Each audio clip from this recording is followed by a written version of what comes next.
ज्यादा से ज्यादा यही कर सकते हैं, आपका स्टैम्प पेपर वापस ले लो, हमारा 10,000 रुपया हमें दे दो अभी। क्या कहते हो ठाकुर साहब? मेरी इज्जत और मेरी बेटी की जिंदगी से मत खेलो। अरे खेल तो तुम रहे हो हमारी इज्जत से देवीलाल, हम सब जान गए हैं, ये तुम सबकी मिली भगत है, फरेब है। नहीं नहीं, ये फरेब नहीं है। अरे बनो मत, रहने दो, ना दहेज ना रुपया। तुम समझते हो तुम रोध होकर और अपनी बेटी की दुहाई देकर हमसे दया की भीख ले लोगे? हरगिज नहीं, हम भी कोई कच्चे खिलाड़ी नहीं हैं, ये शादी कभी नहीं होगी। चाचा हमें तो जाना है, हमारा 10,000 रुपया दे दो।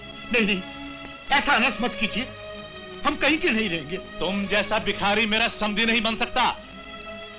अब आपको कैसे समझाएं? ये फरेब नहीं है। अरे मेरी सारी जायदाद मैंने इस ठाकुर और लाला के पास बेच दी है।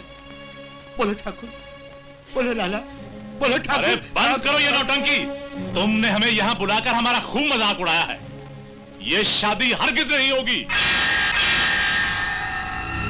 उठो बेटे, चलो बरातियों, ये बारात वापस जाएगी। नहीं नहीं समझी जी, बारात वापस मत ले जाइए, हम आपके पांव पड़ते हैं, हमारी इज्जत आपके पैरों में रखते हैं, उसकी लाज रखिए।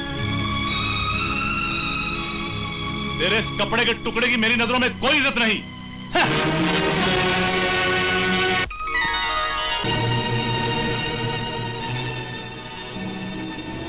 अरे अरे अरे ठाकुर साहब, लाला जी कहाँ चले?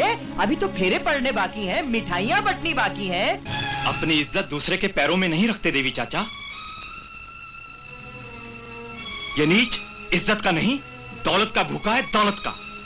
तुम कौन होते हो बोलने वाले?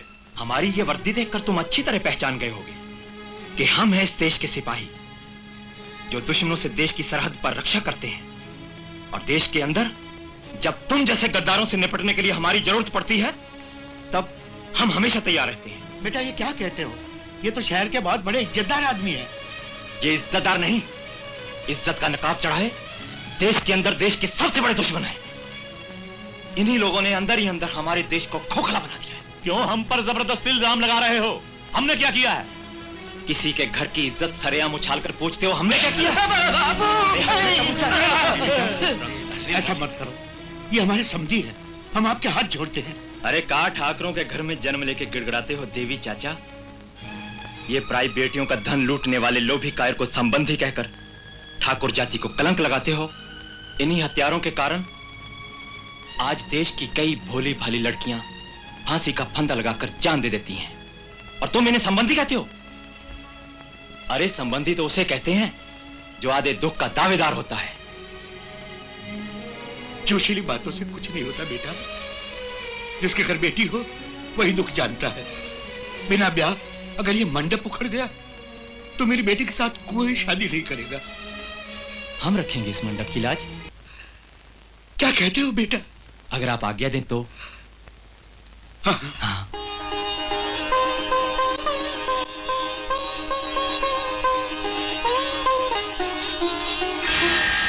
ये कोई फौजी है या दादा?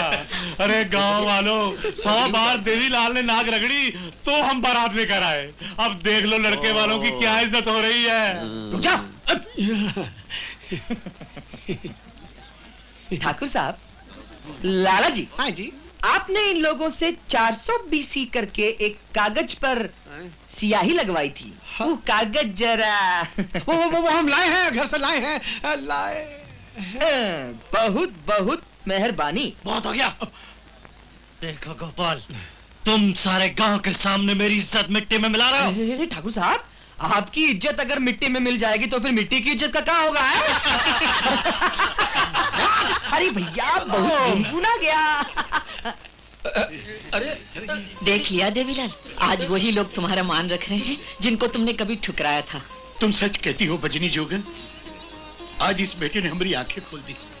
बेटा हमें माफ कर। अरे ये क्या करते हैं आप तो हमारे पिता समान हैं, पैर तो हम छुएंगे आपके। अरे भाग चलो बरातियों, कहीं जूते ना पड़े, भागो भागो। अरे रुको, जाते रहो, अभी तो तुम्हारा स्वागत होना बाकी है। भैया स्वागत बाद में करना, पहले वो मंगनी वाले गहने तो लाके दो। अरे हाँ, हम तो भूल ही गए। अरे मोहनवा, अरे इनको मंगनी वाले जेवर पहनाई तो चलो। ये क्या? बिठा तो सवारी है। अपने ही हो गए पराए। अरे ये क्या कर रहे हो? अरे दहेज लेने वालों का मुंह यूं काला गलूटा ही हुआ करता है। दहेज तो तुमने मांगा था, फिर मेरा मुंह क्यों काला करवाया? अरे दहेज मांगने वाले बाप के बेटे का भी यही हाल होता है। बाप अरे के लोग। कहाँ चले? अपनी फटफटिया तो लेते जाओ। अरे बापू, दुल्हनिया ना तो ना सही, फटफटिया तो दे रहा है। और उस फटफटिया में ना ही तेल पड़ता है, ना ही वो पंक्चर होती है, और ना ही उसमें जैक लगाना पड़ता है। अरे पर वो है कहाँ? यही है, आओ दिखाते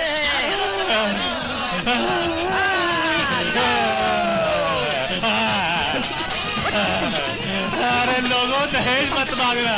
दहेज मांगने वालों का मुंह काला।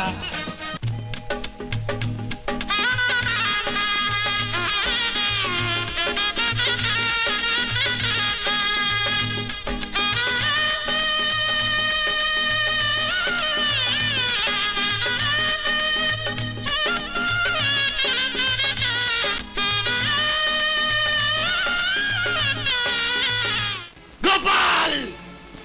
गोपाल, तूने भरी बिरादरी में मेरा सर नीचा किया है।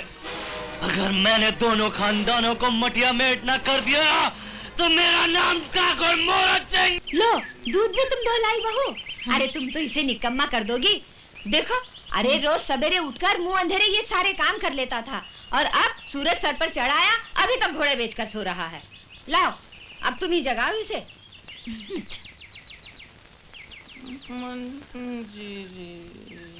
मंजरी, गोपाल, ए गोपाल, गोपाल, उठो, देखो कितना दिन चढ़ाया है।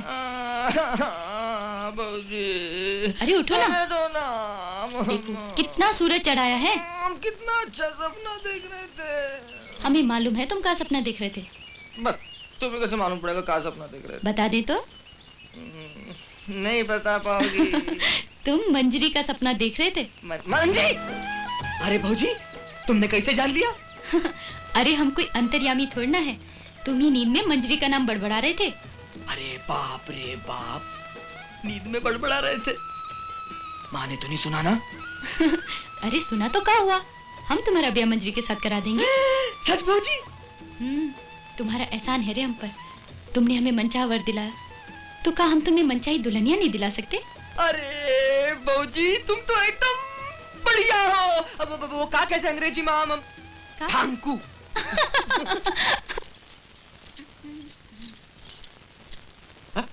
अरे तुलसी, खा गए ना धोखा तुम भी बाबू। हम तुलसी नहीं, मंजरी है, मंजरी जा रहे हैं तुलसी के घर। अच्छा अच्छा, उसे मेरा प्यार देना बेटा। ठीक है। लगता है कोई नई शरारत सूझी है।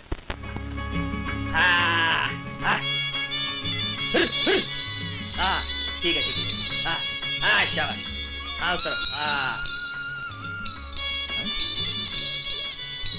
अरे भौजी, सुनो, सत्र घुमा लेना इसको। अरे भौजी, तुम काहे आई यहाँ? तुम्हारे लिए खाना लेकर आए हैं, चल बैठ। पर तुम काहे खाना ले आई? रोज तो हम खाने घर आते हैं ना? हाँ हाँ, लेकिन तुमसे आज खास बात करनी थी। हाँ बोलो, काहे? बाबू के पास गए थे बात करने, हाँ। तुम्हारी और मंजरी की। सच? तो फिर? वो कहते हैं दोनों बहनें एक घर में नहीं रह सकती। तो का पहले तुम और मंजरी अलग अलग रहती थी? नहीं तो। दोनों एक साथ ही रहती थी ना? तो फिर अब क्या हुआ? बड़ी बहन जेठानी, छोटी देरानी, यही तो झगड़े की जड़ है गोपू।